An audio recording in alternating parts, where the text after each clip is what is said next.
პოლიტპატიმარ მზია ამაღლობელის უფლებადამცველები აპირებენ ამაღლობელის წინა სასამართლოს სხდომაზე მიღებული გადაწყვეტილება მედია მენეჯერის დაცვის უფლების გარეშე დატოვების შესახებ გაასაჩივრონ. ახალგაზრდა იურისტთა ასოციაციის შეფასებით მოსამართლე ვიქტორ მეტრეველის მიერ მზია ამაღლობელის პატიმრობაში დატოვებით და დაცვის მხარის მიერ წარმოდგენილი მტკიცებულებების არ მიღებით სასამართლომ ამაღლობელი დაცვის უფლების განხორციელების გარეშე დატოვა და პროცედურულადაც კი არ უზრუნველყო მისი უფლება სამართლიან სასამართლოზე. როგორც ცაია ამბობს, სასამართლოს ამ გადაწყვეტილებას ქართულ მართლმსაჯულებაში პრეცედენტი არ მოეძებნება. ბრალდება მოვიდა ჩამოთვალა მთელი ჩვენი მტკიცებულებები და ჩვენი უფლება რომ სასამართლოს წარმოქმნილი ჩვენი მტკიცებულებები და ერთიანად ამოყარა სასამართლო სადღაც 50-ზე მეტი მტკიცებულებები. ეს არის მოწმეების ჩვენებები, ვინც ნახეს მაგალითად მზიას როგორ აკავებდნენ ადმინისტრაციულ წესით უკანონოდ. საერთოდ ჩვენი საპროცესო ფუნქცია რა უკრა მოსამართლემ ამ პროცესში, ვითარებაში, რაშიც ჩვენ ვცხოვრობთ.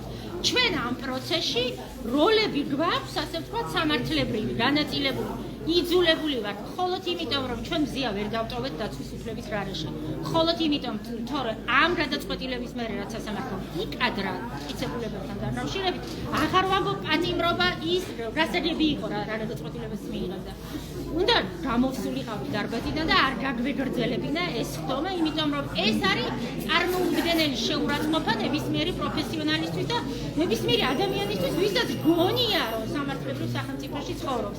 მაგრამ ჩვენ არ მივეცით მაინც აჯიჯდნათ მზია ამაღლობელი ამ სასამართლოს და ამ ბრალდებას ვაიძულეთ მოესმინა ჩვენი პოზიცია და ყველა პროცესზე ვივლით და მოვასმენინებთ მაინც. 4 მარტს გამართული 9 საათიანი სასამართლო პროცესის მსვლელობისას, რომელსაც თავად ამაღლობელიც ესწრებოდა, მოსამართლე ვიქტორ მეტრეველმა მხოლოდ ნაწილობრივ დააკმაყოფილა დაცვის მხარის ერთი შუამდგომლობა ბრალდების მხარის მტკიცებულებათა ნუსხიდან მოწმე ეთერ თურაძის ამოღებასთან დაკავშირებით. თუმცა მეტრეველმა სრულად დააკმაყოფილა ბრალდების მხარის შუამდგომლობა და დაცვის მხარის მოწმე დასაკითხ პირთა ნუსხიდან ამოიღო 17 პირი, 18 ვიდეო მტკიცებულება, 13 დათვალიერების ოქმი და 14 წერილობითი მტკიცებულება. მოსამართლემ ასევე დასაშვებად ცნო მზია ამაღლობელის კუთვნილი ტელეფონიდან ინფორმაციის ამოღება. დაცვის მხარის მტკიცებულებები ფაქტიურად ის დაცვის მიმართულება, რომელიც აგებული იყო დაცვის მხარის, რომელიც უნდა წარმოედგინა რეალური სურათი თუ რა მოხდა იმ დღეს ადგილზე, როგორც ინციდენტის დროს, ინციდენტის შემდგომ და ინციდენტამდე რათა სრული სურათი ყოფილიყო ნაჩვენები, მოსამართლემ ამის საშუალებას დაცვის მხარეს არ მისცა. ფაქტიურად ეს წინააღმდეგობაში მოდის, მათ შორის არა მარტო იმასთან, რომ დაცვის მხარის უფლება და არამედ იმასთან, რომ ბრალდების დადგენილებაც კი ამას გულისხმობს, რომ მათ უწერიათ, რომ თითქოს შურიზიების გამო მოხდა გარკვეული ქმედება მზია ამაღლობელის წინაშე. რამ გამოიწვია ეს შურიზიება, რამ მოხდა წინასწარ, ამაზე რა უნდა ყოფილიყო წარმოდგენილი ჩვენი მხრიდან არგუმენტაცია, თუმცა არ მოგცა სასამართლომ ამისის უფლება. მოსამართლე ვიქტორ მეტრეველმა პროკურატურის კიდევ ერთი მოთხოვნა დააკმაყოფილა და მზია ამაღლობელი პატიმრობაში დატოვა. სასამართლო პროცესზე პროკურორები შოთა ჩხაიძე და თორნიკე გოგეშვილი ამტკიცებდნენ, რომ ამაღლობელის მხრიდან ახალი დანაშაულის ჩადენისა და მიმალვის საფრთხე არსებობს. 20 შემთხვევაში არსებობდა ახალი დანაშაულის ჩადენის საფრთხე იმ ინტენსივობით, რაც აუცილებელია. გაკადებული ოქმის საფუძველზე.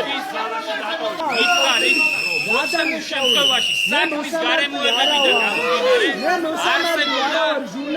არსებობდა ბრალდების წინარე ქმედებიდან გამომდინარე, მისი პიროვნებიდან გამომდინარე არსებობდა გავსი დანაშაული. ბათუმის საქალაქო სასამართლოს მიერ გამოცხადებული გადაწყვეტილების შემდეგ პრესის საერთაშორისო ინსტიტუტმა მზია ამაღლობელის დაუყოვნებლივი გათავისუფლება მოითხოვა. ინსტიტუტი დამოუკიდებელი მედიების გლობალური ქსელია და მას ამაღლობელის გათავისუფლების მოთხოვნით კამპანია აქვს წამოწყებული. ამჟამად მზია ამაღლობელის გათავისუფლებას მთელი მსოფლიოდან 97 მედია ორგანიზაცია და 242 ჟურნალისტი ითხოვს. ხელისმომწერი ჟურნალისტები, რედაქციები, პრესის თავისუფლების ადვოკატები, ადამიანის უფლებათა მცველები და მედია ორგანიზაციები მოუწოდებთ საქართველოს ხელისუფლებას დაუყოვნებლივ გაათავისუფლოს ვეტერანი ჟურნალისტი მზია ამაღლობელი, რომელიც იანვარში დაკავების დღიდან 5 კვირაში მშილობდა. ნათქვამია განცხადებაში. ბათუმელებისა და ნეტგაზეთის დამფუძნებელს პოლიტპატიმარ მზია ამაღლობელს პოლიციელზე თავდასხმას ედავებიან და მას 4-დან 7 წლამდე პატიმრობა ემუქრება.